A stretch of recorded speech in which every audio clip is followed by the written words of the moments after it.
I could go ahead and cook many things. I prefer to cook dessert because I have a big sweet tooth. But I'm just going to set the record straight before I hit the 100 milestone. I am not going to cook green bean casserole. I'm just not. Sorry.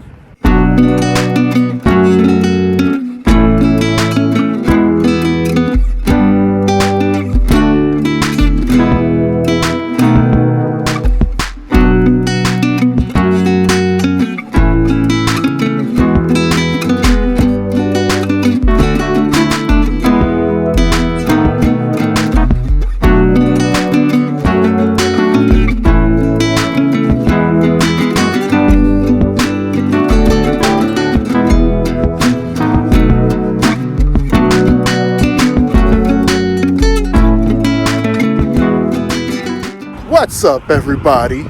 We alive. Yet another day above soil. I figure I enjoy my day outside. We're taking a nice walk. It's a nice summer day.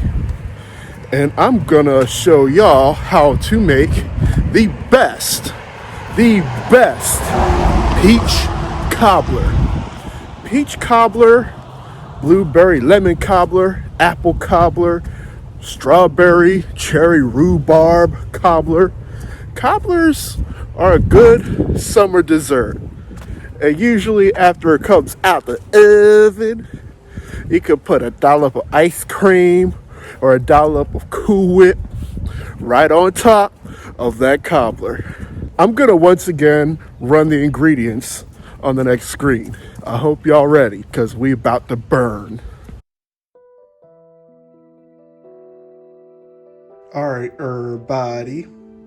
It's time to run by the ingredients for this fantabulous peach cobbler. But I must remind you all, before you get started cooking in your kitchen, wash your hands. The food that y'all cook in the kitchen should be blessed. It should be blessed. So please do yourself and your family a favor and wash your hands. All right, let's get it started. So for the peach cobbler, you're gonna need some salt. You're gonna need your vanilla extract. You're gonna need some cinnamon. You're gonna need your cardamom. You're also gonna need some nutmeg. I'm putting quite a few spices in here because I love me some flavors. Y'all know how much I love me some buttermilk. We're gonna use some sugar. You're gonna need 1/4 cup of brown sugar. We're gonna put that into the peaches where we cooking the peaches down. You're gonna need baking powder. You're gonna need all-purpose flour. You're gonna need half a lemon, because vanilla and lemon go so well together, because your lemon is the acid and vanilla is a little bit alkaline. You're also gonna need 1 stick of butter. And I'm sorry, but what the heck is a peach cobbler without your fresh peaches? I done went to the produce store and I got me some fresh peaches. And I let them sit on the counter for about 3 days so that they get nice and ripe. You know they ripe when they have a little bit of give to it. Not a lot, but they have just enough. And these are probably the size of a baseball. You're gonna need 6 medium-sized peaches.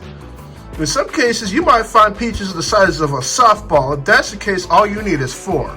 But if you got at least 6 cups or 6 peaches, you'd be good. And by the way, you're also gonna need a 9x13 pan.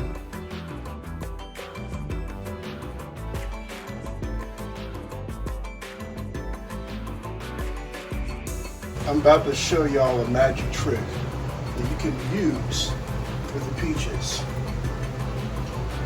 With these peaches, I don't want the skin on them. I got boiling hot water. We're gonna drop them in the water for about 5, maybe 10 seconds. Next, I got some freezing cold water. We're gonna plop these peaches in the freezing cold water, let them sit in there for about 3 minutes, maybe 5.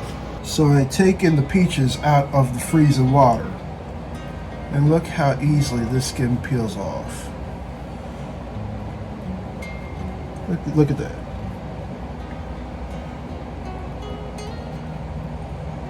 Skin came right off.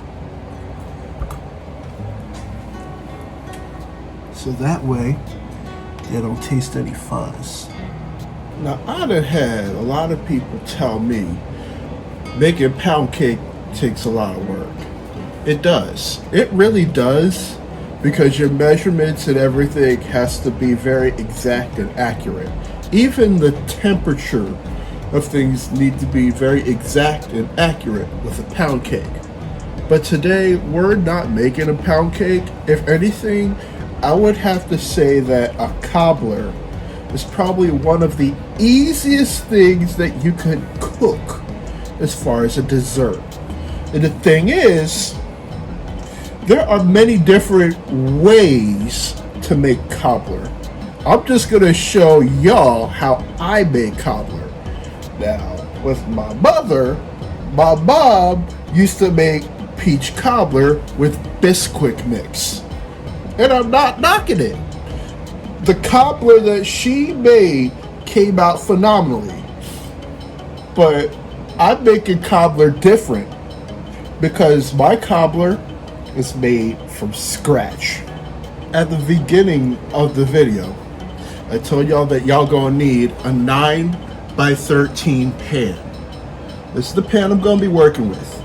Your first step is to take this stick of butter and just throw it in the pan. Just throw it in the pan like that. And after you put your stick of butter in the pan, throw it in the oven so that it'll melt.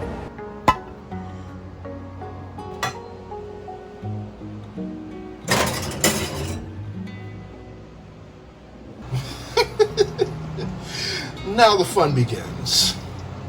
So I'm gonna show y'all why I think I make the best peach cobbler. Your first step is to get your 6 peaches. I already cut them up. We're gonna throw them in the pan like so. They should yield to about 4 cups. Next, you're gonna throw in the juice of half a lemon. Should be maybe a teaspoon. Next, you're gonna get a 1/4 cup of brown sugar and a 1/4 cup of regular granulated sugar. And throw that in there. Get some of the rest of these giblets out. There we go. I'm gonna mix that in right quick. We're gonna make sure that some of these clumps of brown sugar have been dissolved. Some people may add more sugar, but honestly, I think the 1/2 cup of sugar combination, it's good. We're just gonna make sure that it dissolves right quick. You know how earlier I said something about alkaline and acid? It is very true that lemon is acidic. To balance that out, we're gonna put 1 teaspoon of vanilla extract. 1 teaspoon of vanilla extract to balance things out. 1 teaspoon vanilla extract. Next, we're gonna put in a half teaspoon of cinnamon. Half teaspoon of cinnamon. This is the part where it's gonna really get decadent. Half teaspoon of cinnamon. And then some people have probably never heard of these 2 ingredients. Nutmeg. Yeah, I actually took the pods of nutmeg and I ran them across a microplane. Nutmeg, along with coriander, is strong. So you're only going to need a 1/4 teaspoon of nutmeg. You're only going to need a 1/4 teaspoon of cardamom. And I'm just going to say it again. Nutmeg and cardamom are strong. You're only going to need a little bit within this mixture. A little bit will take you a very, very long way. We're just going to mix it in real good. Make sure everything is just peachy. Ain't that ironic? While we got our peaches and all the other ingredients, coming together, we're going to make our batter. First, you're going to need 1 cup of all-purpose flour. You'll need 1 cup of sugar. Next, you're going to need 2 teaspoons of baking powder. This is going to get interesting once again. I told y'all about my buttermilk. Well, this is definitely not an exception. We're going to put 1 cup of buttermilk in our batter. Once you got all those ingredients in your bowl, we're going to mix it up just like this. Yep. We're going to mix it just like this. And make sure you get all the ingredients mixed in so they're playing nice with each other. We've got our butter melted. And don't be concerned about the brown bits. If anything, those brown bits actually have some kind of flavor. With cobblers, this is another thing that's different. Some people may put the fruit on top of the butter. Some people might put the batter on top of the butter than the fruit. I'm actually going to put the batter right on top. And don't mix it in. Do not mix your butter with the batter. Just pour the batter right on top of the butter.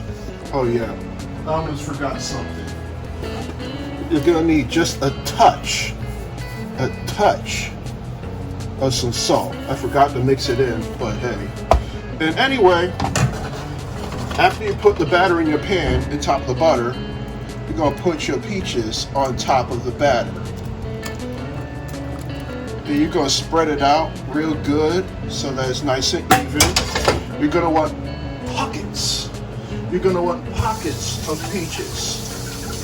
We don't want to mix it around real good, but we want pockets to form because the plan is we want the batter to rise above the peaches. I can already tell this is probably going to come out real good. And then with our preheated oven at 350 degrees, we just going to put it on in. Some people sprinkle a little bit of cinnamon on top for a festive touch. Alright, I done goofed y'all, but 45 minutes later, it's time to take this out the oven. I swear to God! So before we part ways and leave, I have a relatively important question to ask of you. If you went to sleep tonight and you wake up the next day, would you truly be satisfied with the life that you live? If your answer is no, then it's most definitely time to do some soul searching and think about some of the changes that you need to make with your life. I say this because there's a lot of things within our society that discriminate. Death, however, doesn't discriminate. I want to thank y'all so much for watching my content. Once again, if this is your first, second, third, or whatever time, hit that subscribe button. We're right there. I can see it. We are almost at 100 subscribers. So if y'all want to be a member of that LDX family and be a part of that very special milestone, go ahead and hit me up. I'm also going to include the links to my Etsy and Instagram and the recipe for this peach cobbler right down within the description. I leave you all with much love, good spirits, and vibes. Until next time, I'll see y'all later. I'm out.